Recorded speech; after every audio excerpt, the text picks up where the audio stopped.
በጣም ዲቴል መሆን አለበት የግንኙነት ወሬያችሁ። ባይተወይ ምን ያስደስትሻል? ምን ያስደስታል? ምን አይነት ነገሮችን ነው መሞከር የምትፈልጉት? ምን አይነት ፖዚሽን ነው የሚፈልገው? እስከ መጨረስ የሚያደርሳት ነገር ምንድነው ለሱ? ከዚህ በፊት የነበራት ኤክስፒሪየንስ አለ ወይ? ከዚህ በፊት የነበረው ኤክስፒሪየንስ አለ ወይ? መሞከር የሌለብሽ ነገር አለ ወይ? አንድን ሰው ለግንኙነት ያነሳሳዋል ብላችሁ የማታስቡት ነገር ግን ባለቤትን ወይም ባለቤትሽን የሚያነሳሳ ነገር ሊኖር ይችላል። መብራት ሲጠፋ ነው ሲበራ ነው ወይ? ምን አይነት ምግብ አይነት ነገሮች ይመቹታል ወይ? ምን አይነት ሙድ ይመቸዋል ወይ? ምን አይነት ልብስ ይመቸዋል ወይ? አንተ ምን ስታደርግ ነው ደስ የሚላት? እርካታ ደረጃ ለመድረስ ስንት ደቂቃ ነው የሚፈጅባት? ምልክቶቿ ምንድን ናቸው? ማወቅ አለብን እነዚህ ነገሮች። አብዛኛው ስንፈተ ወሲቦች ስነ ልቦናዊ ነው። ባለቤቴ የምትወደውን ነገር አላውቅም ከሚል ፍራቻ፣ የምትፈልገውን ነገር አላውቅም ከሚል ፍራቻ፣ አስደስታታለሁ ወይ ከሚል ፍራቻ። ሰው በትክክል ካወራችሁበት ፍርሃቱን ገለል ያደርጋል። ግንኙነት ላይ ያለውን ፍሪደም ይጨምራል። ማንኛውም ስንፈተ ወሲብ መታከም ከፈለጋችሁ ባዮ ላይ ባስቀመጥኩት ስልክ ቁጥር ከጠዋት 3 ሰዓት እስከ 12 ሰዓት ድረስ በመደወል በአካል ለመምጣት ቀጠሮ ማስያዝ ትችላላችሁ። በሬ ሁል ጊዜ ክፍት ነው።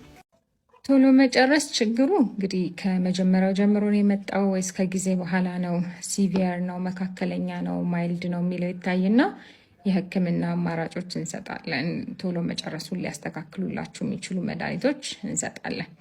ያው ሁል ጊዜ ነው የምናገረው፣ አሁንም በተደጋጋሚ ለዚህ ሕክምና እየመጣችሁ ስላሉ በደንብ አጽንኦት ሰጥቼ የምነግራችሁ ነገር ለመታከም ክራይቴሪያዎች አሉት።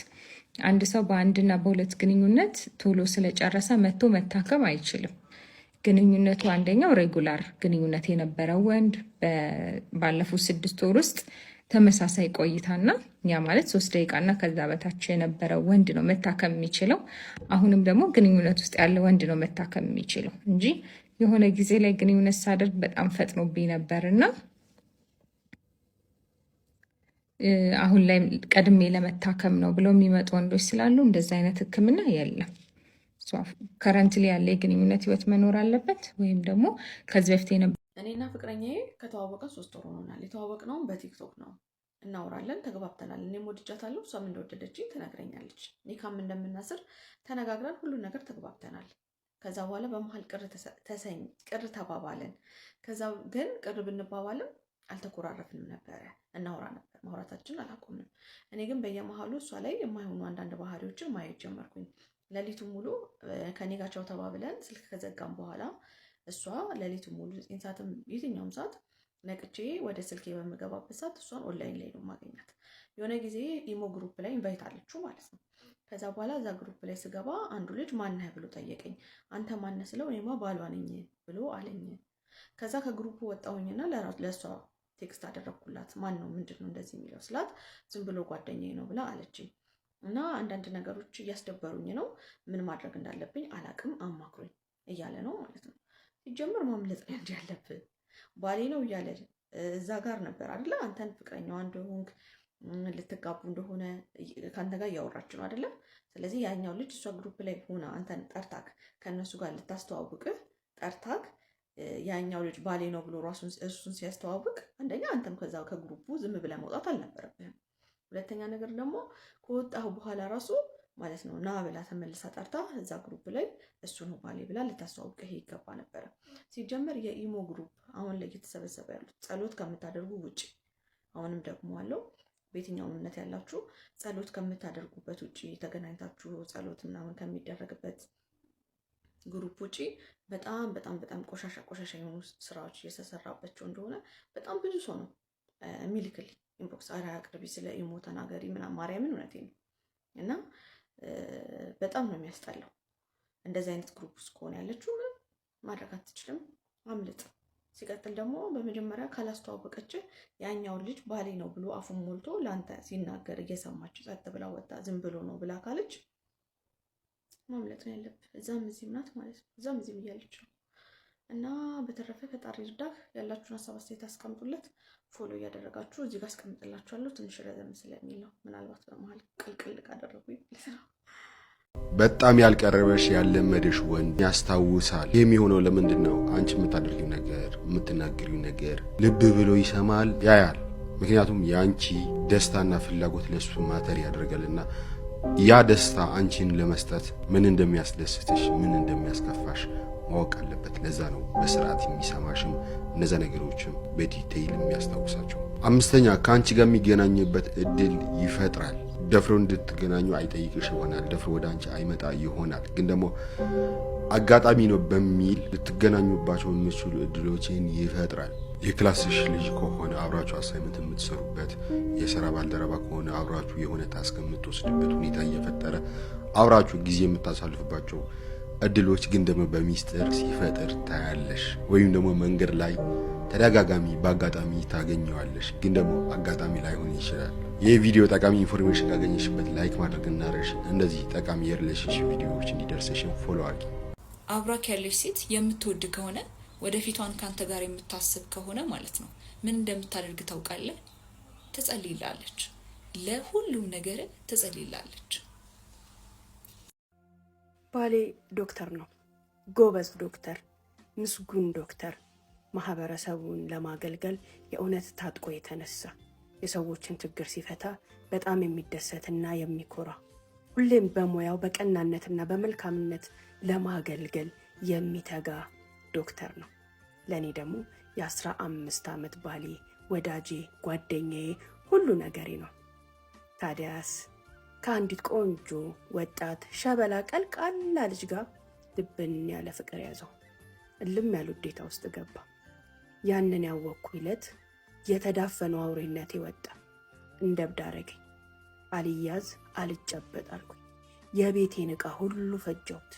ስንት ዋጋ ስንት መስዋዕትነት ከፍዬ የገዛሁትን ያሟላሁትን ኪችኔን፣ ሳሎኔን፣ ሁሉ ነገሩን ድብልቅልቁን አውጥቼ ዱቄት አረኩት። እሱም ልጆቼም እስኪፈሩኝ ድረስ ጓደኞቹ እንዲሁም ጓደኞቼ እንደዚህ አይነት ሰው ነሽ እንዴ? ንዴትሽ የዚህን ያህል ነው እንዴ? አናቅሽም ነበር እንዴ?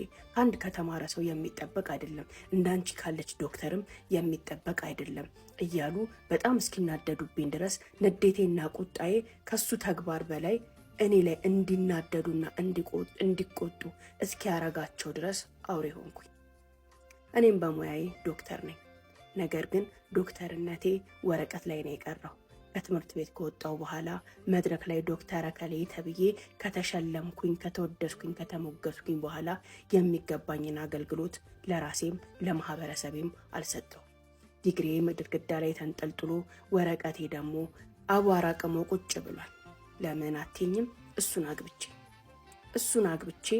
እሱን ወድጄ የእሱ ሚስት ሆኜ የእሱ የልጆች እናት ሆኜ ሁሉን ነገር ተውኩት። ሁሉን ነገር ረሳሁት። የእሱ ሚስት መሆን ለእኔ ከዶክተርነትም በላይ ነበር።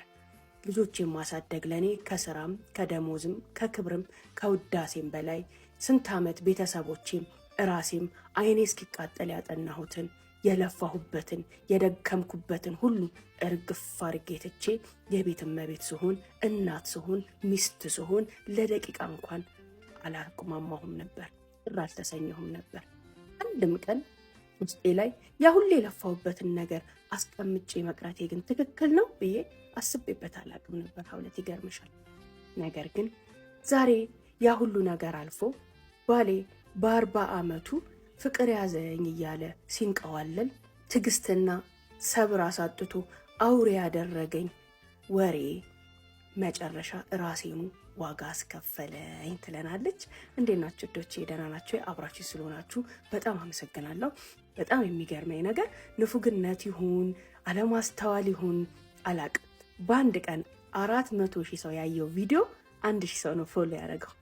ያ ንፉግነት ነው ወይ ደግሞ አለማስተዋል ነው? ታሪኮቹን ከወደዳችኋቸው ከተማራችሁባቸው ለእናንተ ጥሩ መልእክትና ኢሜጅ ካላቸው ለእኔ የምትሰጡኝ ጊፍት ፎሎ ማድረግ ነው፣ ላይክ ማድረግ ነው፣ ሼር እና ሪፖስት ማድረግ ስለሆነ ያንን እንድታረጉ በፍቅር እጠይቃለሁኝ። አብራችሁን ቆዩ። እንዲሁም ቤተል ኤጄሞል 1ኛ ፎቅ ሀውለት ጋር በሉና ቆንጆ ቆንጆ የሴት እቃዎችን ታገኛላችሁ። ሀውለት ጋር ሳታዩ አባያ፣ ድሪያ፣ ቦርሳ፣ ጫማ እንዳትገዙ እንዳትወስኑ እያልኩኝ ቀጥታ ወደ ታሪክ ገባ። ሀውለት እኔ የአንድ የፍቅር ተምሳሌት ከሆኑ እናትና አባቶች የተወለድኩኝ የመጨረሻ ልጅ ነኝ። ከኔ በላይ አንድ ወንድና አንድ ሴት እህትና ወንድም አሉ። እናትና አባቴ እጅግ በጣም ከሚዋደዱ ከሚፋቀሩ፣ ፍቅር በእግሩ ቆሞ ሲሄድ ማየት ከፈለግሽ ተግባሩን መመልከት ከፈለግሽ የኔ እናትና አባት ህይወት መመልከት በቂ ነው።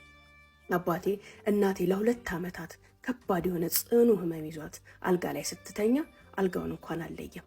አብሯት እየተኛ ትኩሷታን ቼክ እያደረገ ሌሊት ስትነሳ እየተነሳ ስታቃስት እያቃሰተ ስትገላበጥ እየተገላበጠ አንዳችንን እንኳን አጠገቧ ሳያደርስ አስታመማት።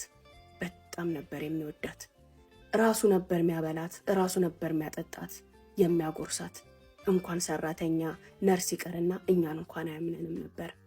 ያን ሁሉ ጊዜ በህመም እየተሰቃየች እሷ የምታስበው ደግሞ ለሱ ነበር።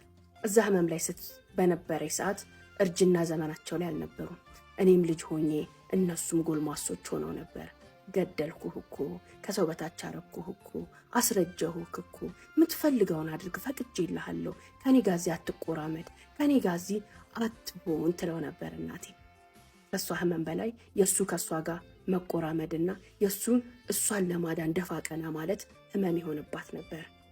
አይሆን የለም እግሯን እያሸ ሰውነቷን እያሸ ሐኪም ቤት እየወሰደ መድኃኒቷን ተከታትሎ እየሰጠ አንቺ ካልበላሽ አልበላም፣ አንቺ ካልጠጣሽ አልጠጣም፣ ከፈለገ ይውጣ ብዩ ጉረሹ እያለ በእጁ ፈትፍቶ በማንኪያ እያጎረሳት 2 ዓመታትን አስታሞ እናቴን አዳናት።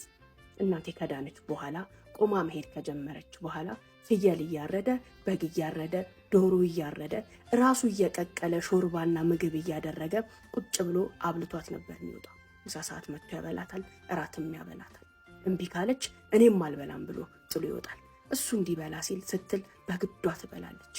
ያ ጥገና ታማሚ ገመምተኛ ሳይሆን አራስ መስላ ወፍራ አምራ ጠንክራ ከአልጋዋ እንድትነሳ አደረጋት። የአባቴ ፍቅር በዚህ ደረጃ በተግባር የተገለጠ ነበር። እሷ ካልበላች አይበላም፣ እሷን ካሌለች ቤት አይገባም። እሷ ውጪ ከሆነች ሄዶ ካለችበት አምጥቷት እንጂ እቤቱ ገብቶ ሶፋ ላይ የማይቀመጥ አባት ነበር። እሷስ ራሴን አመመኝ ካላት ምትይዘው ይጠፋታል፣ ምትጨብጦ ይጠፋታል። ዳማከሴውን ትበጥሳለች፣ ጤና አዳሙን ትበጥሳለች፣ ዶክተር ጋር ትደውላለች፣ ሐኪም ቤት ካልሄድን ትላለች። ቁጭ ብድግ ነው የምትለው። አናቱ ላይ ቅቤ ታረጋለች፣ እግሩን ታጥባለች፣ እግሩን ታሻለች። አባቴ የእናቴ ጭንቀት በጣም ይጨንቀው ስለነበረ ያስፈራውም ስለነበረ በከፍተኛ ሁኔታ ካልታመመ በስተቀር አመመኝ ብሎ ለሷ አይነግራትም ነበር። እስ ብሎ ለኛ ነበር የሚነግረን ምንችለውን ነገር እንድናደርግለት። እሷ ከሰማች ሚሞት ሚያመልጣት ከእጇ ልክ እንደ ቅቤ ቅልጥ ብሎ የሚፈስ ያህልን ነበር ስፍስፍ የምትለው። አባቴ ደግሞ አባትነቱ ድንቅ ነበር። ውድ ልጆቹን የሚወድ ስሞ የማይጠግብ አቅፎ የማይጠግብ አጫውቶ የማይጠግብ እናት የሆነ አባት፣ ካገባን በኋላ እንኳን ለኪሳችሁ እያለ የኪስ ገንዘብ የሚሰጥ፣ አግብተን ከቤት ከወጣን በኋላ በሳምንት 3 ቀን 4 ቀን መተን ካላየ ነው ምን ሆነው ነው ብሎ ሚስቱን አንጠልጥሎ ቤታችን ድረስ የሚመጣ፣ የሴት ኪስ አይሞላም፣ የሴት ቦርሳ የሴት ጓዳ አይሞላም እያለ አንድ ቀንም ፖኬት መኒ ያላጓደለ ገንዘብ በየኪሳችን በየአካውንታችን የሚወረውር ደግ አባት። እናታችንስ እኔ አግብቼ እናቴ በኖረችበት ዘመን አንድ ቀን ሽሮ በርበሬ በሱ ብዬ አስፈጭቼ አላቅም። በየዓመቱ አስፈጭታ ለኔም ለእህቴም እኩል አካፍላ የዓመት ቀለባችንን ሰፍራ የምትልክ እናት፣ ጓዳችንንም ህይወታችንንም ለመጠበቅ የራሳቸውን ህይወት የከፈሉ እናትና አባት ነው ያሳደጉኝ። ለኔ ወንድ ማለት እንዳባቴ ነው። ለኔ ባል ማለት እንዳባቴ ነው። አባቴን ባየሁበት፣ አባቴን ባፈቀርኩበት፣ አባቴ እናቴን ባፈቀረበት፣ እናቴን በተንከባከበበት በወደደበት ልክ እኔም ባሌን ወደድኩት። ባሌ መልካም ሰው ነበር፣ ጥሩ ሰው ነበር፣ ያፈቅረኝ ነበር። ተምሳሌትነቱን ልክ የአባቴ አይነት ባል አገኘው። ምደገፈው ነው፣ እንደ እናቴ ለጥ ብዬ ላዩ ላይ የምተኛበት ፍራሼ ነው፣ መደገፊያዬ ነው ብዬ ለባሌ ሁሉንም ነገር ታውኩለት። ወንድም ማቀው እኔ አባቴን ስለሆነ፣ ባል ማቀው አባቴን ስለሆነ። እናቴ አንድ ቀን አባቴን ገንዘብ አነሰኝ፣ ገንዘብ ቸገረኝ ብላ ስትጠይቅ ሰምቼ አላቅም። አባቴ ነጋዴ ነበር። በካኬ የተሞሉ ብሮችን ይዞ ይመጣና ማታ ይሰጣታል። ቆጥረን አስተካክለን የምትፈልገውን በቂን ያለችውን ያህል ዘግና ከወሰደች በኋላ ጠዋት ሄዳንን ብር አካውንት ውስጥ የምትከተው እሷ ነበረች። እሱ ቀን ሰርቶ ያመጣል። ሂሳቡን ሰርታ ኳልኩሌት አድርጋ ባንክ ከታች የምትፈልገውን ወሳጅ፣ ለቤቷ የምትፈልገውን አድራጊ እሷ ነበረች። እንኳን ለራሷ ለቤተ ዘመድ፣ ለጓደኛ፣ ለጎረቤት እንኳን ምሰጠው ስትፈልግ አትጠይቀውም። ዝግና አርጋ ነው የምትወስደው። ነፃነት ተሰጠኝም ብላ ግን መስመር አታልፍም። እላፊ አትሄድም። እንደፈለገች አታባክንም። ቁጥብ ነበረች፣ ጠንቃቃ ነበረች። ኪሱን እንዳትጎዳ ሁሌም ትጠነቀቃለች። እናም እንደ አባቴ ደግ ነው፣ አፍቃሪ ነው፣ እኔም እንደ እናቴ ሆንለታለሁ፣ አፈቅረዋለሁ ያልኩት ባሌ ከ15 ዓመት በኋላ የ3 ልጆች አባት ሆኖ ሌላ ሴት አፈቀረ። ያንንም ሆነ የሰማውን ጊዜ ማናት ሴቷ ለመሆኑ? ወጣት ትንሽዬ ቆንጅዬ አማላይ ልጅ። ታዲያ የተገናኙ እዛው ስራው ቦታው። ያኔ ነበረ እስከ መጨረሻው የሚያጸጽተኝን፣ ዋጋ የሚያስከፍለኝን፣ ድብልቅልቅ ያለ ንዴት፣ ውጥንቅጡ የወጣ ስርዓት የሌለው ውሳኔን ወስኜ ህይወቴን ለአንዴም ለመጨረሻም ጊዜ ጨለማ ያደረግኩት ትለናለች።